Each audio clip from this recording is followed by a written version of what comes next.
சங்கடமாகவும் உணர்ந்தாள். பயமுறுத்தும் இருண்ட கண்ணாடியின் நினைவு அவன் மனதில் இன்னும் பசுமையாக இருந்தது. ஒவ்வொரு நிழலையும் பாவமாகவும் முன்னறிவிப்பதாகவும் தோன்றியது. அவர் வெட்கத்துடன் கூச்சலிட்டார். என்ன ஆச்சு? நான் நிழல்களின் குழந்தை. என் சொந்த களத்தை பற்றி நான் ஏன் பயப்பட வேண்டும்? ஆனால் மீண்டும் இருளும் நிழலும் ஒரே மாதிரியாக இல்லை. நிறைய பேர் ஒருவரையொருவர் தவறாக புரிந்து கொண்டாலும் கூட ஒளி இல்லாததால் நிழல்கள் பிறந்தன. ஒரு வகையில் அவை வெறுமையின் வெளிப்பாடுகள். உண்மையான இருள் மறுபுறம். உண்மையான இருள் அதன் சொந்த அமைப்பாக இருந்தது. ஒரு வகையில் நிழல்கள் இருளுடன் இருப்பதை விட ஒளியுடன் பொதுவானவை. அதாவது அவர்கள் செய்வார்கள் என்று நினைக்கிறேன். அவர்களா? குறைந்தபட்சம் சன்னியை பொறுத்தவரையில் அவரது உள்தனிப்பாடலுடன் தத்துவ விவாதங்கள் நாளை தொடங்க சிறந்த வழி அல்ல. அவரது ஏற்கனவே சோகமான மனநிலை இன்னும் மோசமாகிவிட்டது. ஒரு சிறு பெருமூச்சுடன் எழுந்து உட்கார்ந்து கைகளை நீட்டி கொட்டாவிவிட்டான். காலை வணக்கம். அவனது குரலின் சத்தம் ஏறக்குறைய சலசலக்கும் தண்ணீரின் எதிரொலி சத்தத்தால் மூழ்கியது. சூரியன் உதிக்க இருண்ட கடல் பின்வாங்கும் அவசரத்தில் இருந்தது. இறுதியாக சன்னியால் கொஞ்சம் ஓய்வெடுக்க முடிந்தது. காலை. நெஃபிஸ் இரவின் பிற்பகுதியில் முகாமை காத்துக் கொண்டிருந்தாள். அதனால் அவள் ஏற்கனவே விழித்திருந்தாள். வழக்கம் போல் அவள் கண்களை மூடிக்கொண்டு தியானத்தில் இருந்தாள். இரவின் முழு இருளில் கண்காணித்தல் உண்மையில் சந்தேகத்திற்குரிய ஒலிகளை கேட்பதை குறிக்கிறது. எனவே ஒருவரின் கண்களை திறந்து வைத்திருப்பது அவ்வளவு பயனுள்ளதாக இல்லை. சன்னியை தவிர மற்ற அனைவருக்கும், அதாவது அவரது பண்புக்கூறுகளால் சரியான இரவு பார்வை பெற்றவர். அவன் நிற்பதை கேட்டு சேங்கிங் ஸ்டார் மெல்ல கண்களை திறந்தாள். நடனமாடும் வெண்ணிறச் சுடர் விட்டுச் சென்ற ஒரு மென்மையான பின்னொளியை இன்னும் ஆழத்தில் காண முடிந்தது. விடியலின் அந்தி நேரத்தில் அவளது பார்வை சரி செய்யப்பட்டதால் விரைவாக மறைந்தது. அவள் சன்னியை பார்த்து ஒரு கண்ணியமான புன்னகையை வழங்கினாள். கடந்த 2 வாரங்களில் நெஃபீஸ் கூட பயிற்சி செய்து கொண்டிருந்தார். ஒருவேளை அவரை விட விடாமுயற்சியுடன். இருப்பினும் அவள் வாழ்வீச்சு திறனை மேம்படுத்த முயற்சிக்கவில்லை. அவள் உண்மையில் ஒரு சாதாரண மனிதனைப் போல எப்படி நடந்து கொள்ள வேண்டும் என்பதை அறிய முயன்றாள். இதன் விளைவாக அவர்களின் தொடர்புகள் சற்று குறைவான அருவருக்கத்தக்கதாக மாறியது. பெரும்பாலும் சன்னி பல வருடங்களுக்கு முன்பு அவர் கடந்து வந்த ஒரு கட்டத்தை ஒத்திருந்ததால் சேஞ்சிங் ஸ்டாரின் முயற்சிகளை சன்னியால் அடையாளம் காண முடிந்தது. பல சந்தர்ப்பங்களில் காஸ்ஸி அவர்களைச் சுற்றி எப்படி பேசுகிறார், நடந்து கொள்கிறார் என்பதை உன்னிப்பாக கவனித்துக் கொண்டிருந்தான். சிறிது நேரம் கழித்து நெஃப் தோராயமாக தனது நண்பரின் நடத்தையின் சிறிய விவரங்களை பிரதிபலிக்க முயற்சிப்பார். முடிவுகள் குறைந்தபட்சம் ஒரு கலவையான பை. முதன்முறையாக அவள் காலையில் புன்னகையுடன் அவனை வரவேற்க முயன்றாள். சன்னி பீதியடைந்து கிட்டத்தட்ட அசூர் பிளேட்டை வரவழைத்தாள். இருப்பினும் நெஃபிஸ் மிகவும் புத்திசாலி மற்றும் விடாமுயற்சியுடன் இருந்தார். இன்று அவளது கண்ணியமான புன்னகை கிட்டத்தட்ட இயற்கையானது. மறந்த கரையில் இருந்த அசுரர்கள் நிறைந்த நரக காட்சியின் மூலம் ஆபத்தான பயணத்தின் போது தனது சமூக திறன்கள் எல்லாவற்றிலும் வேலை செய்ய மாறுதல் தொடங்குவது ஏன் என்று அவருக்கு தெரியவில்லை. ஆனால் அவர் கவலைப்படவில்லை. உண்மையில் பார்ப்பதற்கு சுவாரஸ்யமாக இருந்தது. தினமும் அவள் தன்னைத்தானே சித்திரவதை செய்வதை பார்ப்பது, அவளது அம்சத்திறனை சிறப்பாக கட்டுப்படுத்த கற்றுக்கொள்ளும் நம்பிக்கையில் பயங்கரமான வலியை தாங்குவது, மாறாக வேடிக்கையாக இல்லை. அவர்கள் அதை பற்றி ஒருபோதும் பேசவில்லை. ஆனால் ஒவ்வொரு முறையும் நெஃபிஸ் தியானம் செய்வது போல் பாசாங்கு செய்யும் போது அவள் உண்மையில் தனது குறைபாட்டின் வேதனையான வேதனைக்கு உட்படுத்தப்பட்டாள் என்பதை சன்னி அறிந்தார். அதை நினைக்கும் போது அவன் உள்ளம் வலித்தது. சன்னிக்கு இதுபோன்ற விஷயங்களை உணரும் பழக்கம் இல்லை. ஆனால் மற்றவர்கள் இதைத்தான் இரக்கம் என்று அழைக்கிறார்கள் என்று அவர் சந்தேகித்தார். குறைந்தபட்சம் இது புத்தகங்கள் மற்றும் நாடகங்களில் விவரிக்கப்பட்டதைப் போலவே இருந்தது. அந்த விஷயங்களை பற்றி அவருக்கு நிறைய தெரியும் என்பதல்ல. அவர்கள் காலை உணவை சாப்பிட்ட பிறகு நெஃபிஸ் எழுந்து நின்று ராட்சத முதுகெலும்புகளுக்கு இடையே உள்ள இடைவெளி வழியாக ஒளியின் கதிர்வீச்சை பார்த்தார். சன்னியின் பக்கம் திரும்பி அவள் சொன்னாள், சுற்றுப்புறத்தை படிப்போம். அவர்கள் நிலத்தின் இடத்தை பெற்று அடுத்த கட்ட நடவடிக்கையை முடிவு செய்ய வேண்டும். வழக்கமாக இது கடலின் மேற்பரப்பிற்கு மேலே இருக்கும் அளவுக்கு உயரமான இயற்கை அம்சங்களை தேடுவதையும் அடுத்ததாக எதை அடைய முயற்சிக்க வேண்டும் என்பதை தீர்மானிப்பதையும் குறிக்கிறது. பின்னர் ஓரிரு நாட்கள் வேட்டையாடுதல் மற்றும் வேட்டையாடுதல் ஆகியவை வந்தன. அதைத் தொடர்ந்து முகாமை அந்த அம்சத்திற்கு நகர்த்தியது. சன்னி அவளுக்கு முனகினாள். சரி. காஸ்ஸியை அவர்கள் இல்லாதபோது காக்க எக்கோவை வரவழைத்து ஏதாவது நடந்தால் கண்காணாமல் இருக்க நிழலை விட்டுச் சென்றார். பின்னர் சன்னி நெஃபிஸை இடைவெளிக்கு பின்தொடர்ந்தார். அவளை உற்சாகப்படுத்தி மாறிவரும் நட்சத்திரம் காற்றில் பறந்து சுவற்றின் மேல் ஓடுவதை பார்த்தார். கடைசி நேரத்தில் தன்னைத்தானே உதைத்துக் கொண்டு எலும்பு புடைப்பு பகுதியை பற்றிக் கொள்ளும் முன் அவள் உடலை இன்னும் மேலே செலுத்தினார். மேல் உடல் வலிமையை மட்டுமே நம்பி அவள் மேலே ஏறி அருவி ஒளியில் மறைந்தாள். விரைவில் தங்கக் கயிறு கீழே விழுந்தது, அவரை பின்தொடர அனுமதித்தது. நெஃபிஸ் அவருக்கு அழகான முதுகுத்தண்டின் மேல் ஏற உதவினார், பின்னர் நேராக்கினார், மேற்கு நோக்கி பார்க்க திரும்பினார். சன்னி தனது கைகளை குலுக்கி அதையே செய்தார். வழக்கமான படத்தை பார்ப்பார் என்று எதிர்பார்த்தார். முடிவற்ற கருஞ்சிவப்பு தளம், அங்கும் இங்கும் அரிய உயரமான புள்ளிகளுடன். இருப்பினும் அவர்கள் பார்த்தது அவர்கள் இருவரையும் வாயடைக்க வைத்தது. சிறிது தொலைவில் தளம் நிறம் இழந்துவிட்டதாகத் தோன்றியது. பவழத்தின் கருஞ்சிவப்பு கத்திகள் சாம்பல் நிறமாகவும் தவறாகவும் ஏதோ அறியப்படாத நோயினால் தாக்கப்பட்டு அனைத்து உயிர்களையும் வடிகட்டுவது போல் இருந்தன. கல் போன்ற பொருள் உடையக்கூடியதாகவும் காணப்பட்டது. எந்த நேரத்திலும் தூசி நொறுங்க தயாராக இருந்தது. இறந்த பவளப்பாறை கண்ணுக்கு எட்டிய தூரம் வரை பரவியது. மேலும் தொலைவில் தளத்தின் சுவர்கள் சாம்பல் மணல் கடலில் இடிந்து விழுந்தது போல் தோன்றியது. சன்னி தனது முதுகுத்தண்டில் ஒரு நடுக்கம் ஓடியதை உணர்ந்தார். அடியில் சேற்றில் நடமாடும் ஒரு அரக்கனை கூட அவர்கள் கவனிக்காதது அவனை மேலும் கலங்கச் செய்தது. அவற்றுக்கு மேற்கில் ஒரே ஒரு உயரமான புள்ளி மட்டுமே தெரியும். வெகு தொலைவில் நிலம் உயர்ந்து உயரமான மலையை உருவாக்கியது. மலையானது அவர்கள் பார்த்த மிக பெரியதாக இருக்கலாம். இரவில் தண்ணீர் உயர்ந்தவுடன் உண்மையான தீவாக மாறும். அதன் வடிவம் சன்னிக்கு ஒரு பிரம்மாண்டமான பாரோவை நினைவூட்டியது. இறந்த பவழம் விட்டுச் சென்ற சாம்பல் மணலில் மூடப்பட்ட மலை சாம்பல் மலையை ஒத்திருந்தது. அந்த மலை ஒரு பெரிய மரத்தால் முடிசூட்டப்பட்டது. மரம் ஒரு கோபுரத்தைப் போல வானத்தில் உயர்ந்தது. அதன் கிளைகள் முழு தீவையும் தங்கள் நிழலில் மறைக்கும் அளவுக்கு அகலமாக இருந்தது. ராட்சத மரத்தின் பட்டை இருண்ட கடலின் தண்ணீரைப் போல கருப்பாக இருந்தது. அதே நேரத்தில் அதன் இலைகள் இரத்தம் போல சிவப்பாக இருந்தன. சாம்பல் நிற வானத்திற்கு மாறாக கம்பீரமான மரத்தின் கருஞ்சிவப்பு கிரீடம் நம்ப முடியாத துடிப்பான மற்றும் அற்புதமானது. சன்னி துடித்தாள். என்ன, நரகம் அதுவா? நெஃபிஸ் யோசித்துக் கொண்டிருந்தான், அல்லது சொல்ல எதுவும் இல்லை. அவள் சற்று தூரத்தையே வெறித்து பார்த்தாள், முகத்தில் லேசாகச் சுளிப்பு. அந்த நேரத்தில் மரத்தின் அடியிலிருந்து ஏதோ பிரகாசமாக மின்னியது. ஒரு பெரிய கண்ணாடியால் பிரதிபலித்த சூரிய ஒளியின் ஒளிக்கற்றையைப் போல மினுமினுப்பு அவர்களின் நிலையிலிருந்தும் தெளிவாகவும் எளிதாகவும் தெரியும். ஒரு கணம் கழித்து அது போய்விட்டது. சில நொடிகளுக்குப் பிறகு மீண்டும் தோன்றும். ஒரு கண்ணாடி. முந்தைய இரவை நினைத்து சன்னி நடுங்கினாள். சில காரணங்களால் பிரகாசமான மினுமினுப்பு திடீரென்று அச்சுறுத்துவதாக தோன்றியது. சிறிது நேரம் கழித்து அவர் மீண்டும் நேஃபிடம் பேசினார். நீங்கள் என்ன நினைக்கிறீர்கள்? அவன் பக்கம் திரும்புவதற்குள் அவள் சற்று தாமதித்தாள். என்ன சொல்வது என்று சேஞ்சிங் ஸ்டார் யோசித்துக் கொண்டிருந்தபோது மீண்டும் சாம்பலான தரிசு நிலத்தை பார்த்தார். இறுதியாக அவள் பேசினாள். இதுதான் மேற்கு பாதை. சன்னி முகம் சுளித்து விட்டு பார்த்தாள். இந்த திருப்பம் அவனுக்கு கொஞ்சமும் பிடிக்கவில்லை. அப்படியானால் நாங்கள் போகிறோமா?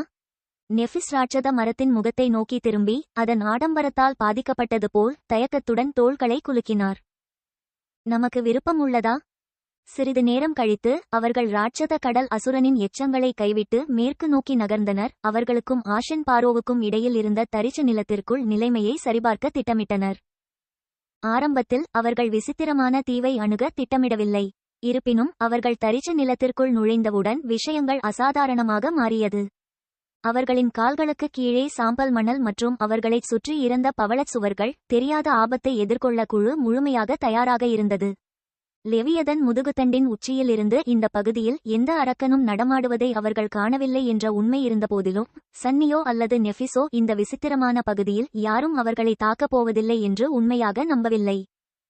நைட்மேர் உயிரினங்கள் தங்களை மறைத்துக் கொள்ள பல வழிகள் இருந்தன. மேலும் ஸ்லீப்பர்கள் மறந்துபோன கரையில் இருந்த காலத்தில் கற்றுக்கொண்ட ஒரு விஷயம் இருந்தால் இங்குள்ள அனைத்தும் ஆபத்தானவை அல்லது அவற்றை கொல்லும் திறனை மறைத்துவிட்டன. அந்த வகையில் மாமிச புழுக்களுடன் அவர்களின் முதல் சந்திப்பு குறிப்பாக அதிர்ச்சிகரமானதாக இருந்தது. இருப்பினும் அவர்களின் பொது அறிவு இந்த முறை தவறானது. தரிசு நிலம் அமைதியாகவும் காலியாகவும் இருந்தது. வாழ்க்கையின் எந்த அறிகுறிகளும் இல்லாமல் இருந்தது. பேய்கள் இல்லாதது கோட்பாட்டில் சன்னியை நன்றாக உணர வைக்கும். ஆனால் அதற்கு பதிலாக அவர் வழக்கத்தை விட அதிக பதட்டமாக உணர்ந்தார். இந்த முழு சூழ்நிலையும் ஆபத்தை எதிர்கொண்டது. இது விசித்திரமாகவும் இயற்கைக்கு மாறானதாகவும் இருந்தது. அசுரர்கள் கூட இந்த இடத்தை நெருங்க பயந்தால் அவர்கள் தங்கள் சொந்த விருப்பத்தின் பேரில் தரிசு நிலத்தில் இன்னும் ஆழமாக நடந்து என்ன செய்து கொண்டிருந்தார்கள்? உடனே திரும்பி ஓடாத முட்டாள்களா? விரைவில் அவர்கள் தளத்தின் சுவர்கள் தூசி இடிந்து விழும் நிலையை அடைந்தனர். இப்போது பெரிய மரத்தால் முடிசூட்டப்பட்ட மலைக்கும் அவர்களுக்கும் இடையே ஒரு பரந்த சாம்பல் மணலை தவிர வேறு எதுவும் இல்லை. அந்த சாம்பல் பிளாட்டில் எதையும் மறைக்க முடியவில்லை. இருப்பினும் அவர்களால் யாருடைய பார்வையிலிருந்தும் தங்களை மறைக்க முடியாது. சன்னி நெஃபிஸை பார்த்தாள். நீங்கள் நிச்சயமாக இதை செய்ய விரும்புகிறீர்களா? மாறிவரும் நட்சத்திரம் கன்னத்தை குனிந்து கீழே இறக்கியது. பின்னர் எதிர்பார்த்து அவள் சினுங்கிக் கொண்டே சொன்னாள், போகலாம். தின் பழக்கமான எல்லைகளை விட்டு வெளியேறி சாம்பல் தரிச்ச நிலத்தின் பரந்த பரப்பிற்குள் நுழைந்தவுடன் சன்னி விசித்திரமான அசௌகரியத்தை உணர்ந்தார். கருஞ்சிவப்பு பிரமையின் சிக்கலான பைத்தியக்காரத்தனத்தின் ஊடாக பயணித்தபோது அவர் அறியாமலேயே சற்றே அகோரமாக மாறியது போல் இருந்தது. பவழத்தின் உயரமான சுவர்களால் சூழப்பட்டிருக்க அவர் பழகிவிட்டார். முடிவில்லாத சிக்கலான பாதைகள் எல்லா திசைகளிலும் நீண்டு கொண்டிருந்தன. தளம் பல ஆபத்துக்களை மறைத்திருந்தாலும் அது ஒரு விசித்திரமான பாதுகாப்பையும் வழங்கியது. குறைந்தபட்சம் சன்னியின் விஷயத்தில் அவரது திருட்டுத்தனமான நிழல் சாரணர் மூலம் அதன் திருப்பங்கள் மற்றும் திருப்பங்களுக்கு அப்பால் பார்க்க முடியும். இப்போது கீழே சாம்பல் மணல் மற்றும் பார்வைக்கோட்டை உடைக்க எதுவும் இல்லை. அவர் அந்த நன்மையை இழந்துவிட்டார். எதிரியிடமிருந்து மறைக்க முடியாது என்ற எண்ணம் அவரை நிர்வாணமாக உணர வைத்தது. குளிர்ச்சியாக இரு, இங்கே யாரும் இல்லை. அவனை அமைதிப்படுத்த நினைத்த அந்த எண்ணம் அதற்கு மாறாக எதிர்விளைவை ஏற்படுத்தியது. உண்மையில் பாழடைந்த தரிச்ச நிலத்தில் எங்கும் பயங்கரமான உயிரினங்கள் இல்லை. ஆனால் அது ஏன்? இந்த இடத்தை தவிர்க்க அவர்களை தூண்டியது ஏது? நெஃபிஸ் குழுவின் முன்புறத்தில் நடந்து கொண்டிருந்தார். அவளுக்கு பின்னால் சன்னி இருந்தார்.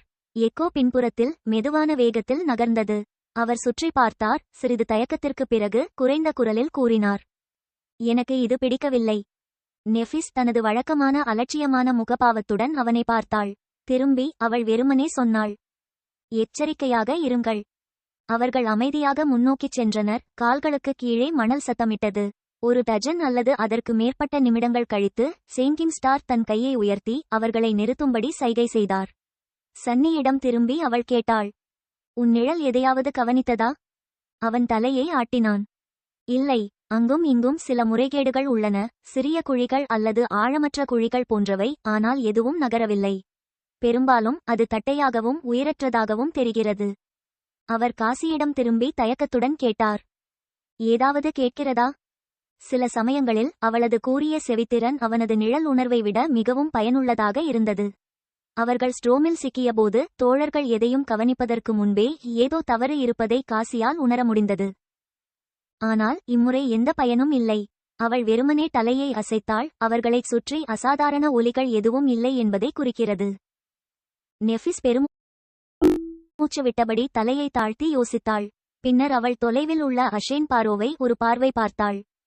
தொடருவோம். இருப்பினும் அவள் குழுவின் திசையை சிறிது மாற்றினாள். சன்னி கவனித்த ஒரு நூல் ஒன்றை அணுகுவதை நோக்கமாக கொண்டாள். அவர்கள் அதை நெருங்கும் போது மதியம் ஆகிவிட்டது.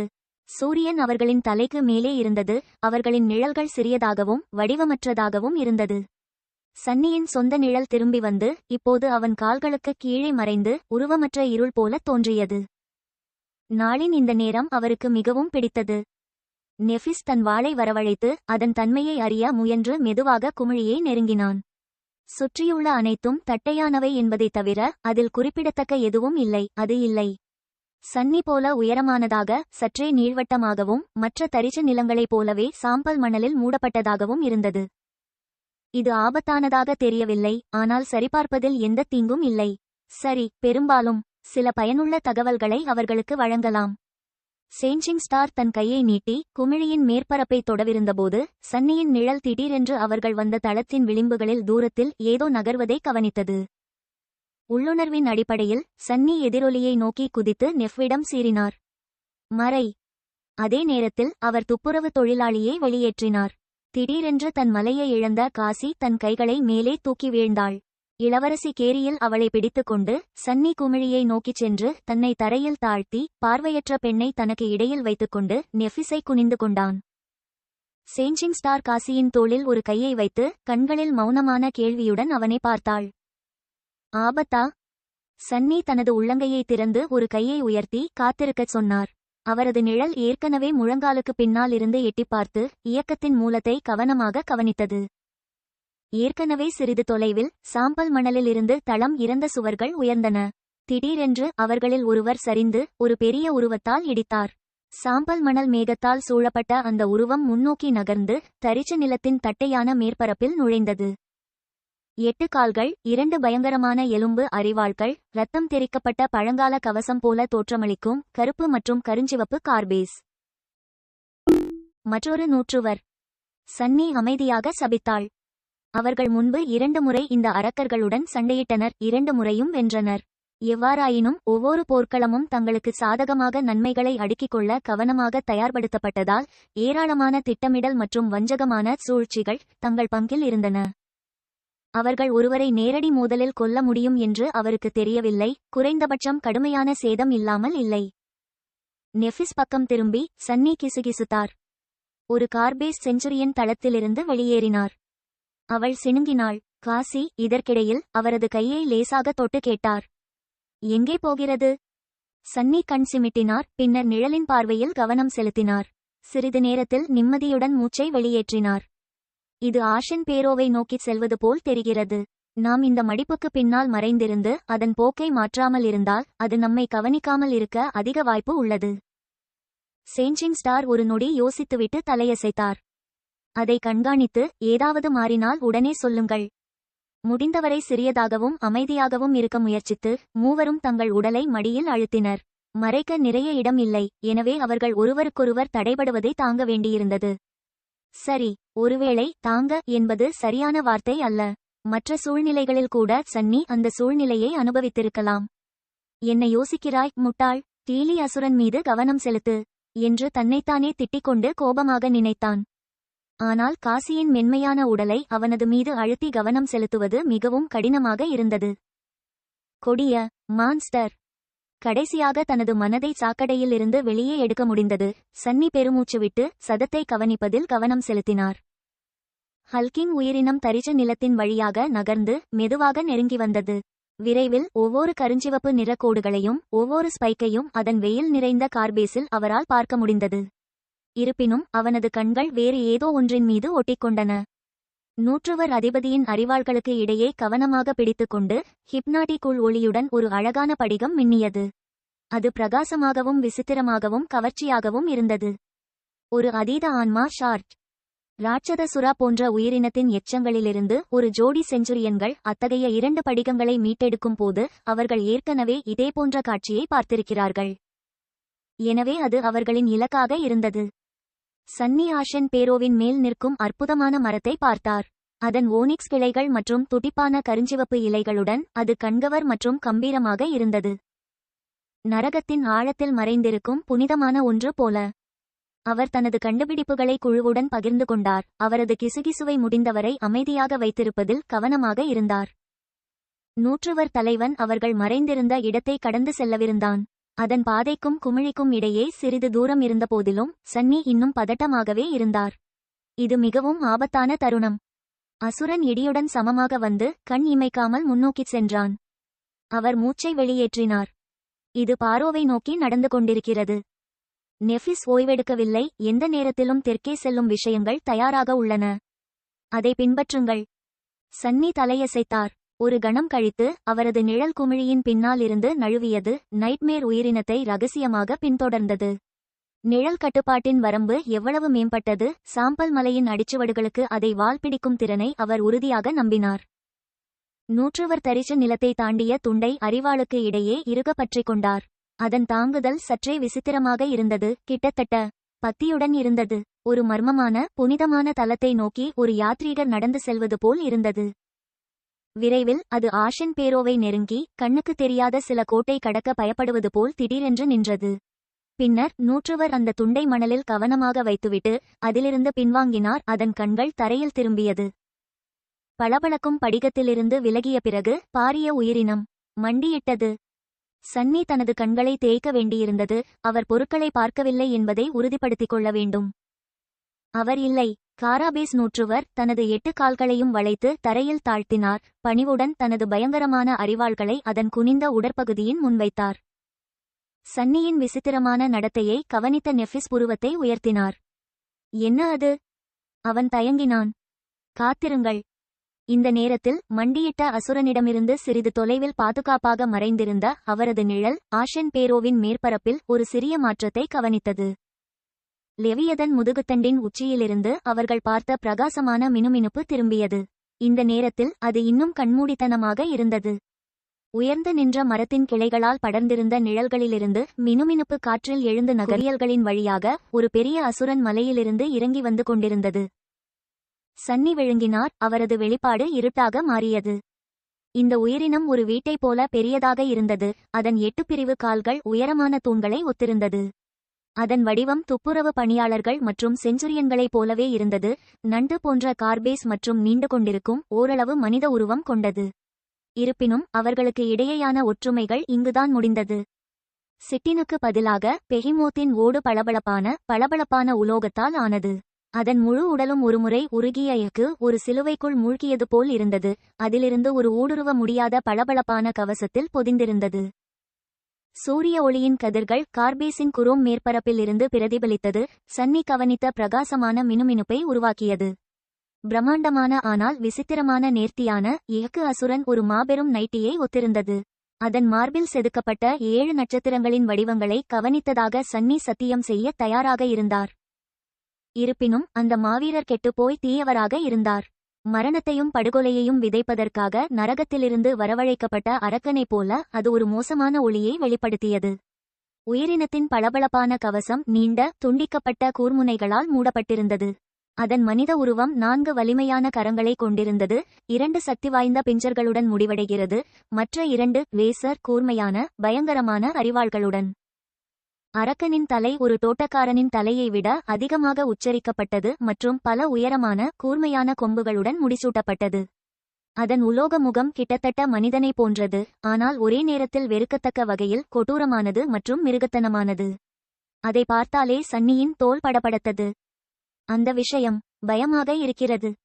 அந்த உயிரினம் எதுவாக இருந்தாலும் கார்பேஸ் படையணிக்குள் அதன் தரவரிசை ஒரு செஞ்சுரியனை விட தெளிவாக உயர்ந்தது. ஒரு தாழ்வான டோட்டி என்று குறிப்பிடவில்லை. இது அவர்களின் பரிணாம வளர்ச்சியின் அடுத்த படியாகும். ஒரு ஜெனரல் அல்லது தளபதி. ஒருவேளை அவர்கள் என்ன அழைக்கப்பட்டார்கள்? லெஜெட்கள்? பிரிட்டோரியர்களா?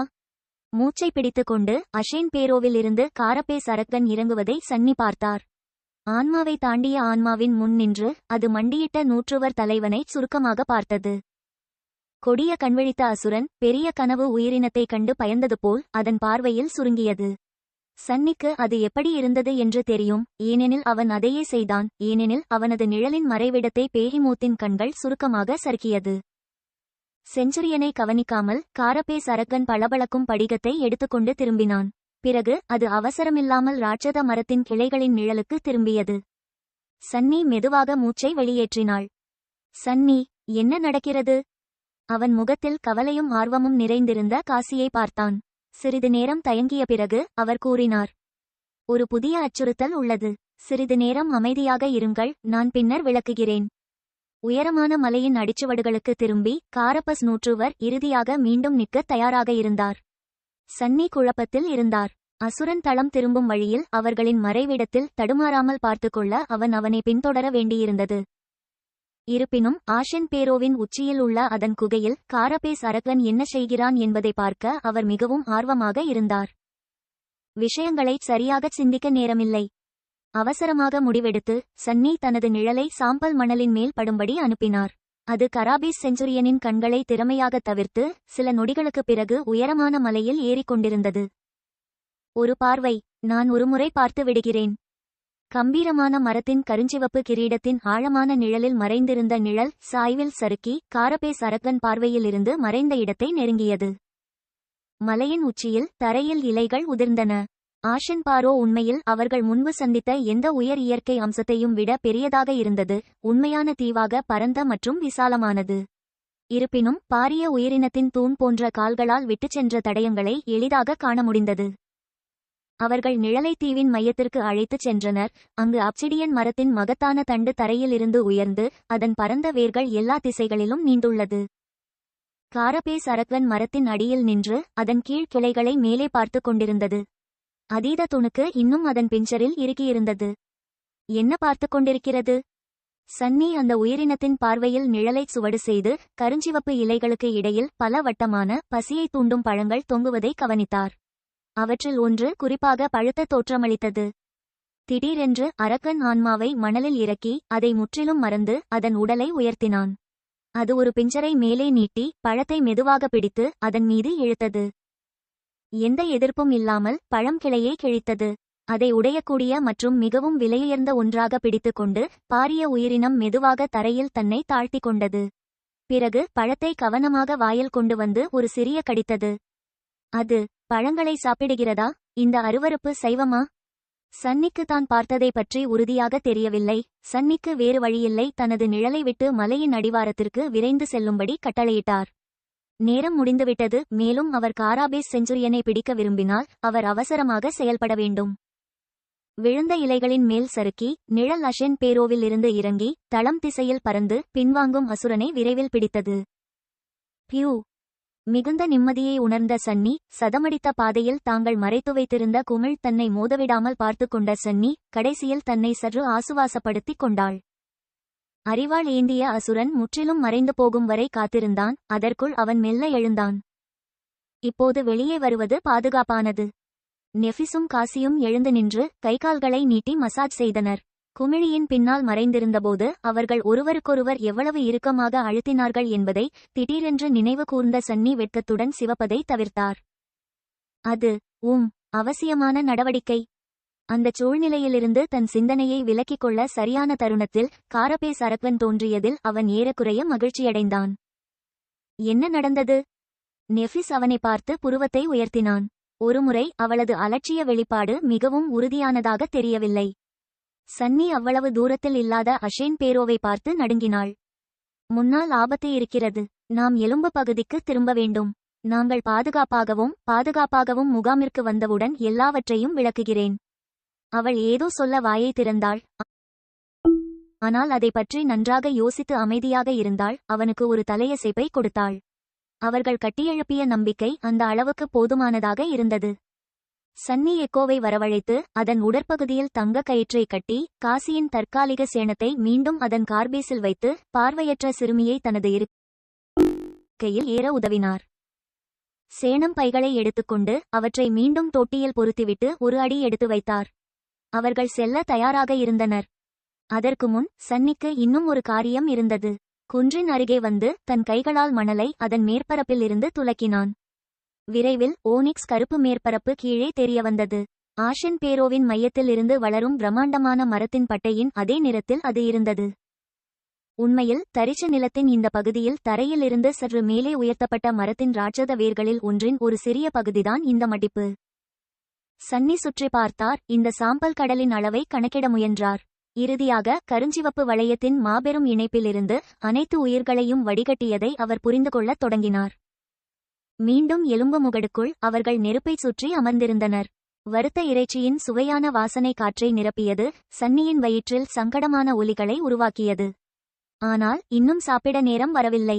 அவர் பெண்களிடம் தான் பார்த்ததைச் சொல்லி நடுவில் இருந்தார். நூற்றுவர் மண்டியிட்ட பிறகு ஆஷென் பேரோவின் உச்சியில் இருந்து மற்றொரு காரபேஸ் உயிரினம் வந்தது.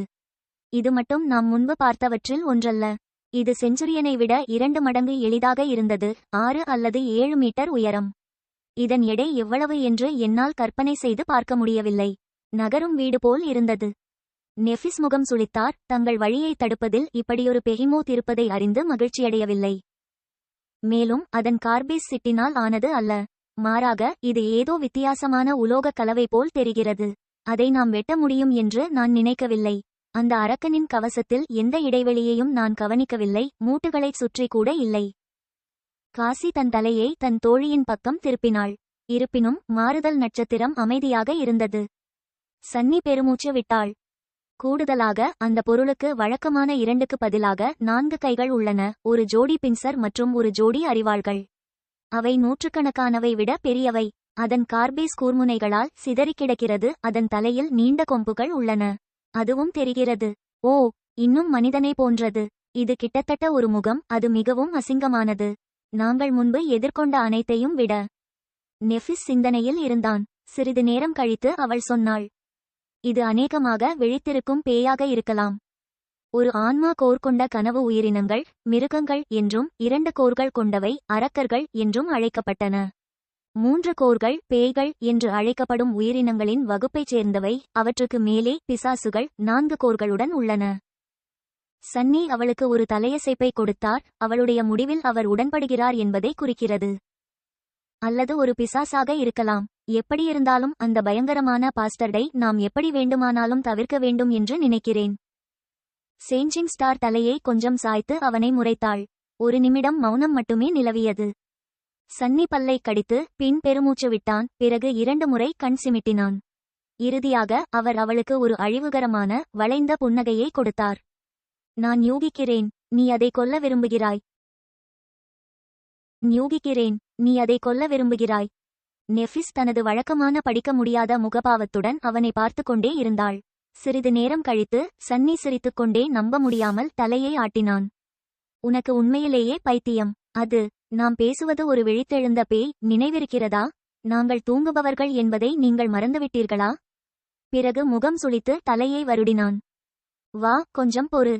நாங்கள் ஏற்கனவே இந்த உரையாடலை நடத்தியது போல் உணர்கிறேன். இது பரிச்சயமாக தெரியவில்லையா? காசி அவர்கள் இருவரையும் பார்த்து கண்ணியமாக தொண்டையை செருமினாள். உண்மையில் நாங்கள் அந்த முதல் கார்பேஸ் செஞ்சுரியனை தாக்க முடிவு செய்வதற்கு முன்பே நீங்கள் அதையே சரியாகச் சொன்னீர்கள். சன்னி ஒளிர்ந்தது. ஆமாம், சரியாக. அது எப்படி முடிந்தது? நான் கிட்டத்தட்ட கொல்லப்பட்டேன். நெஃபீஸ் அலட்சியமாக தோள்களை குலுக்கினார். நீங்கள் பிழைத்தீர்கள், இல்லையா? அவர் வாய் திறந்த நிலையில் உறைந்து போனார். உடனடியாக பதில் சொல்ல அவளது கூற்றின் சுத்த துணிச்சலால் மிகவும் வியப்படைந்தார். சில நொடிகளுக்குப் பிறகு சன்னியால் மீண்டும் பேச முடிந்தது. அதுவல்ல விஷயம். காசி தோழியின் தோளில் மெதுவாக தொட்டு கிசுகிசுத்தாள். அண்ணே, அப்படிச் சொல்வது மிகவும் நல்ல விஷயம் இல்லை. சேஞ்சிங் ஸ்டாரின் முகம் கொஞ்சம் சிவந்தது. ஒருபுறம் பார்த்து அவள் தயங்கி சொன்னாள். நான் சொல்ல நினைத்தது என்னவென்றால், இறுதியில் நாம் வெற்றி பெற்றோம் அல்லவா? இது நாம் எடுக்க வேண்டிய ஒரு ரிஸ்க். அதற்கு பலன் கிடைத்தது. அன்றிலிருந்து நாங்கள் வலுவாக வளர்ந்துள்ளோம். காராபேஸ் அரக்கனுக்கு எதிரான போராட்டம் ஏற்கனவே தவிர்க்க முடியாதது என்ற எண்ணம் சன்னிக்கு இருந்தது. ஆனால் கொள்கைக்கு புறம்பாக எதிர்ப்பு தெரிவிப்பதை நிறுத்த முடியவில்லை. ஆனால் அந்த விஷயம், அது மிகப்பெரியது. இது மிகவும் உயரமானது. அதை உங்கள் வாளால் கூட குத்த முடியாது. நாங்கள் என்ன செய்ய போகிறோம்? அந்த பாஸ்டர்ட்டை எங்கள் நிலைக்கு தாழ்த்திக் கொள்ள பணிவாக கேளுங்கள். நெஃப் முகம் சுளித்து அவனை அதிருப்தியுடன் பார்த்தான். இது ஒரு விழித்த பேய், எனக்கு தெரியும். சன்னி பெருமூச்சு விட்டபடி மீண்டும் தலையை ஆட்டினான். அவன் ஒரு கல் சுவருடன் பேசுவது போல் உணர்ந்தான். சேஞ்சிங் ஸ்டாரின் மனம் அவருக்கு இன்னும் புதிராகவே இருந்தது. அவள் வெளித்தோற்றத்தில் ஒரு ஆழமான இருண்ட கிணறு மறைந்திருப்பதை அவன் வெகு காலத்திற்கு முன்பே உணர்ந்திருந்தான். யாரேனும் தங்களை தாங்களே இவ்வளவு கடினமாக தள்ளவில்லை, அவ்வளவு தாங்கிக் கொள்ளவில்லை, அவ்வளவு தூரம் சென்றதில்லை. அவர்கள் தங்கள் சொந்த பேய்களால் துரத்தப்பட்டாலே தவிர. அவர் அனுபவத்தில் அறிந்திருந்தார். நெஃபிஸ் இதுவரை அறிந்திருந்த அனைவரையும் விட அவர் எவ்வளவு முன்னால் இருக்கிறார் என்பதை ஆராயும்போது அவளுடைய தனிப்பட்ட பேய்கள் குறிப்பாக பயங்கரமானவை. குறைந்தபட்சம் திகிலூட்டும் கேரபேஸ் அரக்கனை விட மிகவும் பயங்கரமானது. ஆனால் அவள் ஏதோ ஒரு இடத்தில் இருந்து ஓடுகிறாள் என்பதை சன்னி புரிந்து கொண்டாலும் அவள் எந்த இலக்கை அடைய மிகவும் ஆசைப்படுகிறாள் என்று அவனுக்கு தெரியவில்லை. சன்னியை காட்டிலும் அந்த மனித கோட்டையை கண்டுபிடிப்பதில் அவள் ஏன் மிகவும் தயங்கினாள்? உண்மைக்கு திரும்பி வந்து உலகம் தனக்கு கொடுக்க வேண்டிய அனைத்து வெகுமதிகளையும் கிழித்தெறிய வேண்டும் என்ற அவரது எரியும் ஆசை மிகவும் தீவிரமானது. அது பெரும்பாலான மக்களை மரணத்திற்கு பயமுறுத்தும். அவரது கனவை அடைய அவர் விரும்பாத சில விஷயங்கள் இருந்தன. இருப்பினும் அவர் உயிருடன் இருக்கும் வரை மட்டுமே அதற்கு அர்த்தம் இருந்தது. மறுபுறம் நெஃபிஸ் தனது வாழ்க்கையை விட அதிக அர்த்தமுள்ள ஒரு இலக்கை தொடர்வதாக தோன்றியது. அவள் ஏன் அதை ஆபத்தில் வைக்க தயாராக இருக்கிறாள்? அந்த லாஜிக்கை சன்னியால் புரிந்து கொள்ள முடியவில்லை. இது பகுத்தறிவற்ற மற்றும் முரண்பாடாக இருந்தது. உங்கள் வாழ்க்கையை விட முக்கியமானது எது? நீங்கள் இறந்தால் உங்கள் உழைப்பின் பலனை எப்படியும் அனுபவிக்க முடியாது. அவர் நெஃபிஸின் கண்களை பார்த்து கூறினார். காரபேஸ் செஞ்சுரியனுடன் சண்டையிட நாங்கள் ஒப்புக்கொண்டபோது வேறு வழியில்லாததால் நாங்கள் அவ்வாறு செய்தோம். நாங்கள் உண்மையில் ஒரு பாறையில் சிக்கிக்கொண்டோம். இப்போது என்ன? ஆஷின் பேரோவை தவிர்க்க எங்களுக்கு விருப்பம் இல்லையா? அவள் அவனை சிறிது நேரம் பார்த்துவிட்டு வெறுமனே சொன்னாள். அதுதான் மேற்கு நோக்கிய ஒரே வழி. சன்னி சிரித்தாள். அதுதான் உண்மை, அதை தருகிறேன். அவனுடைய சிரிப்பு அடங்கியதும் அவன் கண்ணின் ஓரத்தை துடைத்துக்கொண்டு சொன்னான். சரி சரி, அது அர்த்தமுள்ளதாக இருக்கிறது. ஆனால் நான் சொல்வதை நம்புங்கள், உண்மையில் காரபேஸ் அரக்கனை பார்த்த ஒரே ஒருவன். அதை சண்டையில் நாம் தோற்கடிக்க முடியாது. நெஃபிஸ் அலறினான். உங்கள் கருத்து? சன்னி கைகளை விரித்தான். தவறாக புரிந்து கொள்ளாதே. ஆம், அதை நம்மால் தோற்கடிக்க முடியாது. ஆனால் முகத்தில் இருண்ட புன்னகை தோன்றியது. அதை கொல்ல முடியாது என்று அர்த்தம் இல்லை. சேஞ்சிங் ஸ்டார் அதை பற்றி யோசித்து புருவத்தை உயர்த்தி கேட்டார். உங்களிடம் திட்டம் இருக்கிறதா? சன்னி தலையை ஆட்டினாள். இன்னும் இல்லை, முழுவதுமாக இல்லை. நான் அதில் தூங்கட்டும். இருப்பினும் எனக்கு ஒன்று உறுதியாக தெரியும். அவர் மேற்கு நோக்கி பார்த்தார். காரபேஸ் அரக்கனின் குழப்பமான மிருகத்தனமான முகத்தை நினைவு கூர்ந்தார். தொடர்ந்த அமைதியில் காசி தன் தலையை அவன் முகமாக திருப்பி ஆர்வத்துடன் கேட்டாள். என்ன அது? சன்னி கண் சிமிட்டினாள். ஆமா, ஓ ஆமாம், இது மிகவும் எளிமையானது. உண்மையில் தோட்டக்காரர்கள் மற்றும் நூற்றுவர்களைப் போலல்லாமல் அந்த விஷயம் மிகவும் புத்திசாலித்தனமாக தோன்றுகிறது. அதாவது அது ஏமாற்றப்படலாம். அவர்கள் இறந்த லெவியதனின் முதுகுத்தண்டிற்குள் மற்றொரு ஒழுங்கற்ற இரவை கழித்தனர். அவர்களின் முகாம்களை பொறுத்தவரை இது அநேகமாக பாதுகாப்பானதாக இருந்தது. எலும்பினால் செய்யப்பட்டிருந்தாலும் எல்லா பக்கங்களிலிருந்தும் சுவர்களால் சூழப்பட்டிருப்பதில் ஒரு குறிப்பிட்ட ஆறுதல் இருந்தது. பாறைகள் மற்றும் பவளமேடுகளின் மேல் தூங்குவது, இருண்ட கடலின் மேற்பரப்பிலிருந்து சில மீட்டர் தொலைவில் தனிமங்களுக்கு வெளிப்படும் மிகவும் நிம்மதியாக இல்லை. சன்னி நெஃபிஸிடம் சிறிது நேரம், சில வாரங்கள் அல்லது தேவைப்பட்டால் மாதங்கள் கூட இங்கேயே இருக்க வேண்டும் என்று பரிந்துரைத்தார். அவர்கள் மெதுவாக சுற்றியுள்ள பகுதிகளை ஆராய்ந்து அரக்கர்களை வேட்டையாடலாம் மற்றும் வலுவாக வளரலாம். பின்னர் நூற்றுக்கணக்கான ஆன்மா துண்டுகள் மற்றும் நிழல் துண்டுகளை உறிஞ்சிய பிறகு, டஜன் கணக்கான நினைவுகள் மற்றும் இன்னும் சில எதிரொலிகளுடன் ஆயுதம் ஏந்திய பிறகு, ஒருவேளை அவர்கள் கராபேஸ் அரக்கனை தாக்கி வெற்றியில் உறுதியாக இருக்கலாம். இருப்பினும் அது ஒரு மோசமான யோசனை என்பதை அவர் விரைவில் உணர்ந்தார். மறக்கப்பட்ட கடற்கரை ஆபத்தானது மற்றும் கணிக்க முடியாதது. அவர்கள் இதுவரை அதன் ஆபத்துகளை வெல்வதில் வெற்றிகரமாக இருந்தனர், ஆனால் நிலைமையை மாறுவது மிகவும் எளிதானது. ஒரு நொடி துரதிர்ஷ்டம் அவர்களை அழிக்க போதுமானது.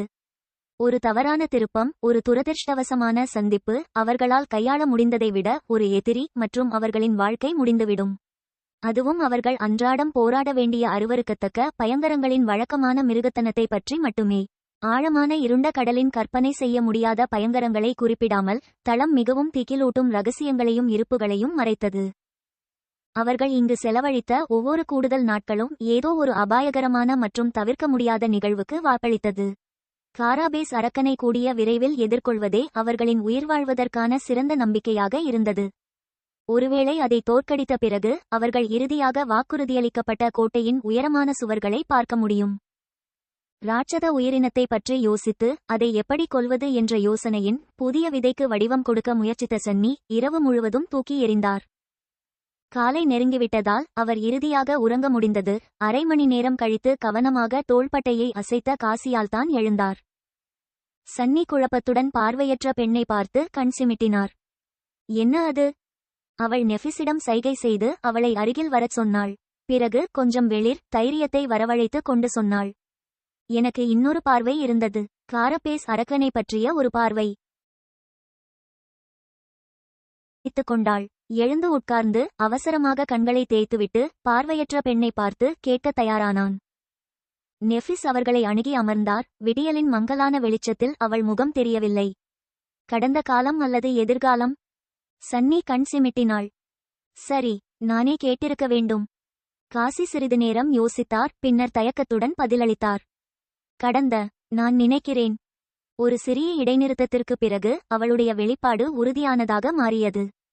இல்லை, நான் உறுதியாக இருக்கிறேன். சேஞ்சிங் ஸ்டார் அவள் தலையை லேசாக சாய்த்தாள். அது நல்லது. அதனால் என்ன பார்த்தாய்? காசி ஆழமாக உள்ளிழுத்து சில நொடிகள் மௌனமானார். நினைவு கூர்ந்தார்.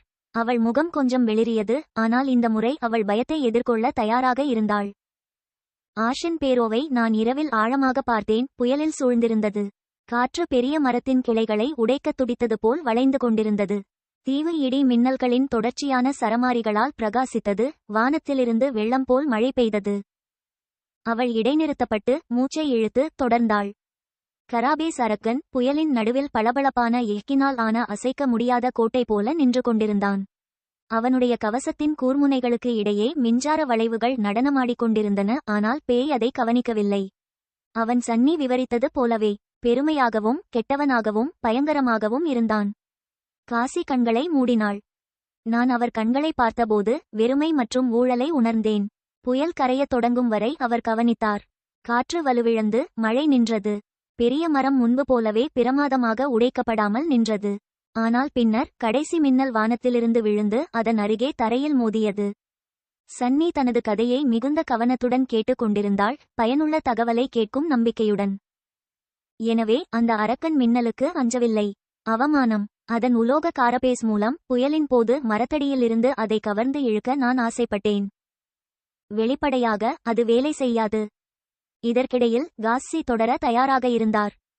அந்த மின்னல் கார்பேஸ் அரக்கனை ஒருபோதும் காயப்படுத்த முடியாது. அதிசய மரத்தை ஒரு புறம் இருக்கட்டும். இருப்பினும் அது தரையில் மோதியபோது அஷென் பேரோவின் மேற்பரப்பை மறைக்கும் உதிர்ந்த இலைகளை பற்றவைத்தது. விரைவில் தீவின் பெரும் பகுதி தீயில் மூழ்கியது. இரவின் முழு இருளில் அது ஒரு கலங்கரை விளக்காக பிரகாசித்தது. சன்னி எதையோ நினைவு கூர்ந்தார். ட்ரீம் ராஜ்யம் மூலம் அவர்கள் மூவரும் தங்கள் கொடிய சாகசத்தின் தொடக்கத்தில் முதன்முதலில் சந்தித்தபோது, சில இரவுகளுக்கு முன்பு ராட்சத நைட்டியின் சிலையிலிருந்து அவர் பார்த்த ஒளி உண்மையில் அவர்களால் செய்யப்பட்டது என்று பெண்கள் குறிப்பிட்டனர். இருப்பினும் தீயை ஏற்படுத்தியது பெரிய தவறு. இரவில் இருண்ட கடலின் ஆழத்தில் பதுங்கியிருந்த திக்கிலூட்டும் உயிரினங்கள் உட்பட மறந்துபோன கரையின் அரக்கர்களுக்கு ஒளியின் எந்த ஆதாரமும் ஒரு கவர்ச்சியாக இருந்தது. அதனால்தான் அன்றிலிருந்து சூரிய அஸ்தமனத்திற்கு பிறகு நெருப்பை எரியவிடாமல் கவனமாக இருந்தார்கள். அலைகளுக்கு அடியிலிருந்து தெரியாத பயங்கரங்களை ஈர்ப்பதற்கு பதிலாக இருளை தாங்க விரும்பினர். காசியின் பார்வையில் அடுத்து என்ன நடந்தது என்று யூகித்த அவர் பார்வையற்ற பெண் தொடரும் வரை காத்திருந்தார். அவள் குரல் கொஞ்சம் நடுங்கியது. தீப்பிழம்புகள் அழியும் முன் இருண்ட கடல் எழும்பியது. அதிலிருந்து ஒரு பொருள் ஊர்ந்து சென்றது. ஆஷென் பேரோவின் முழு சரிவையும் அதன் உடலால் மூடியது. அது கருப்பு கடற்பாசியால் இணைக்கப்பட்ட எலும்புகள் மற்றும் அழுகிய சதைகள் போன்றது. ஆயிரக்கணக்கான பயங்கரமான கண்கள் என்னை பசியுடன் வெறித்து பார்த்தது போல் தோன்றியது. அவள் முகம் லேசாக பச்சை நிறமாக மாறியது. அந்த அருவருப்பை நினைச்சு காசிக்கு குமட்டல் வந்தது. ஆனால் அவள் பல்லை கடித்துக்கொண்டு பேச்சை நிறுத்தவில்லை. நான் பார்த்ததிலேயே மிகவும் வெறுக்கத்தக்க உயிரினம் அதுதான். ஆனால் அது மெதுவாகவும் விகாரமாகவும் கரையோரமாக கருப்பு நீருக்கு வெளியே இருப்பதால் அதை வலுவிழக்கச் செய்வது போல தெரிந்தது. காரபேஸ் அரக்கன் அந்த உயிரினத்தின் மீது ஏறத் தயங்கவில்லை. அது தன் அளவை விட 10 மடங்கு அதிகம் என்ற உண்மையை புறக்கணித்தது. அது அவன் மனதை முற்றிலும் இழந்தது போல இருந்தது. நெஃபீஸ் திடீரென்று பேசினார். பேய் எப்படி உயிர் பிழைத்தது? பார்வையற்ற பெண் தயங்கினாள். எனக்கு தெரியாது. நான் போரை பார்க்கவில்லை, அதன் ஆரம்பம் மற்றும் முடிவு மட்டுமே. விடியற்காலையில் காரபேஸ் அரக்கன் மீண்டும் பெரிய டீயின் நிழலில் ஊர்ந்து சென்றான்.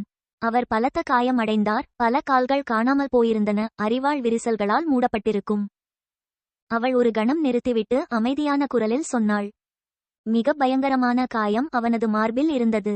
அரக்கனின் எஃகு கவசம் உடைந்து பிளந்து உள்ளே துடிக்கும் இதயத்தை வெளிப்படுத்தியது. காயத்திலிருந்து நீல நிற இரத்த ஆறுகள் பாய்ந்து சாம்பல் மணலில் கலந்து கொண்டிருந்தன. பேய் மரத்தின் அடிவாரத்தில் ஊர்ந்து தனது உடைந்த உடலை அதன் வேர்களுக்கு இடையில் கிடத்தியது. காசி பெருமூச்சு விட்டாள். கடைசியாக நான் பார்த்தது காலப்போக்கில். எவ்வளவு நேரம் எடுத்தது என்று எனக்கு தெரியவில்லை. ஆனால் இறுதியில் காரபேஸ் அரக்கன் காயங்களிலிருந்து மீள முடிந்தது. அவனது அரிவாள்கள் தன்னை மீட்டெடுத்தன. அவனது கால்கள் மீண்டும் வளர்ந்தன. அவனது மார்பில் ஏற்பட்ட எலும்பு முறிவு கடைசியாக ஆறின. இருப்பினும் அது முழுமையாக குணமடையவில்லை. பார்வையில் இன்னும் ஒரு பலவீனம் மறைந்துவிட்டது. சன்னி மற்றும் நெஃபிஸ் இருவரும் நீண்ட நேரம் யோசித்துக்கொண்டு அமைதியாக இருந்தனர். அந்த மௌனத்தை முதலில் உடைத்தது சேஞ்சிங் ஸ்டார். எனவே அது ஊடுருவ முடியாதது அல்ல. பிறகு அவள் சன்னியை பார்த்து கேட்டாள். உங்கள் திட்டம் எப்படி வருகிறது? எண்ணங்களின் கூட்டத்திலிருந்து தன்னை விடுவித்துக் கொண்டு கண் சிமிட்டினான். தன் தோழர்களை பார்த்து சன்னி சிரித்தாள். நன்றாக இருக்கிறது. எப்படி தொடர வேண்டும் என்பது பற்றி எனக்கு ஏற்கனவே ஒரு யோசனை இருந்தது. ஆனால் காசியின் பார்வை எனக்கு கூடுதல் உத்வேகத்தை அளித்தது. நெஃபிஸ் ஒரு புருவத்தை உயர்த்தினார். அப்படியா? அவர் அவளுக்கு நம்பிக்கையுடன் தலையசைத்தார். ஆம். காசி மற்றும் நெஃபிஸ் இருவரும் அவரை எதிர்பார்ப்புடன் பார்த்தனர். பார்வையற்ற பெண் கவனமாக கேட்டாள். அப்படியானால் உங்கள் திட்டம் என்ன? பேயை எப்படி ஏமாற்றப் போகிறோம்? சன்னி அவன் கைகளை கடந்தான். இது மிகவும் சிக்கலானது அல்ல. உண்மையில் பழங்காலத்தைச் சேர்ந்த நேவ் பேச விரும்பும் ஒருவரிடமிருந்து எனக்கு யோசனை கிடைத்தது. நாங்கள் உருவாக்கப் போகிறோம். அவர் ஒரு வியத்தகு இடைநிறுத்தத்தை எடுத்துக்கொண்டார். பின்னர் ஒரு மர்மமான புன்னகையுடன் கூறினார். ஒரு ட்ரோஜன் கழுதை.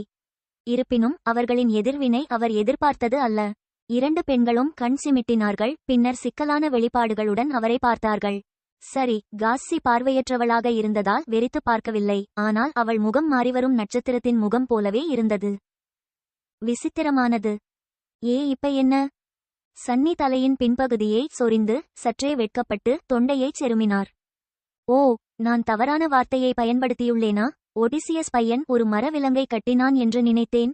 ஆ ஆ கழுதை. நெஃபிஸ் ஒரு கையை உயர்த்தி அவள் நெற்றியில் வைத்து கண்களை மூடினாள். விசித்திரமானது. அவளுக்கு தலைவலியா? ஆமா. நலமா? அவள் ஆழமாக பெருமூச்சு விட்டாள். பின்னர் ஒரு தட்டையான தொனியில் சொன்னாள், ஒரு குதிரை. அது ஒரு குதிரை. அடுத்த நாள் அவர்கள் காராபேஸ் படையணி மற்றும் சென்டிபீட் அரக்கர்களுக்கு இடையிலான போரின் இடத்திற்கு திரும்பினர். சில நாட்களுக்கு முன்பு அவர்கள் பதுங்கியிருந்து தாக்குவதற்காக ஒரு கார்பேஸ் செஞ்சுரியனை கவர்ந்தனர். ஆனால் நைட்மேர் கிரியேச்சர்ஸின் 2 பழங்குடியினருக்கு இடையே ஒரு பெரிய மோதலை ஏற்படுத்தியது. இன்னும் சில அசுரர்களின் சடலங்கள் சேற்றில் லேசாக புதைந்து கிடந்தன. நிச்சயமாக அவர்களின் எலும்புக்கூடுகளில் இறைச்சி எதுவும் இல்லை. லாபிரிந்தில் வசிப்பவர்கள் பெரும்பாலும் கேரியன் சாப்பிடுபவர்களாக இருந்தனர். இருப்பினும் 3 ஸ்லீப்பர்களும் இறைச்சியில் ஆர்வம் காட்டவில்லை.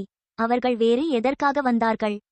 நூற்றுவர் தலைவரின் வெற்று ஓடு முன் நின்று தெரியாத சில மிருகங்களால் சதையை சுத்தம் செய்து அவர் திருப்தியுடன் கருப்பு மற்றும் கருஞ்சிவப்பு நிற காரபேஸை பார்த்தார். நெஃபிஸ் நடந்து சென்று அவன் பக்கத்தில் நின்றாள். அவள் முகத்தில் படிக்க முடியாத வெளிப்பாடு. இதுதானா நீங்கள் விரும்பியது? சன்னி சிரித்தாள். ஆமாம், சரியாக. சிட்டினை மெல்லும் அளவுக்கு எதுவும் பைத்தியக்காரத்தனமாக இருக்காது என்று எனக்கு தெரியும். ஆனால் இந்த இடத்தில் உங்களுக்கு தெரியாது. அதன் நிலை பற்றி எனக்கு உறுதியாக தெரியவில்லை. ஆனால் நிலைமை நன்றாக இருந்தது. உண்மையில் அது சரியானதாக இருந்தது.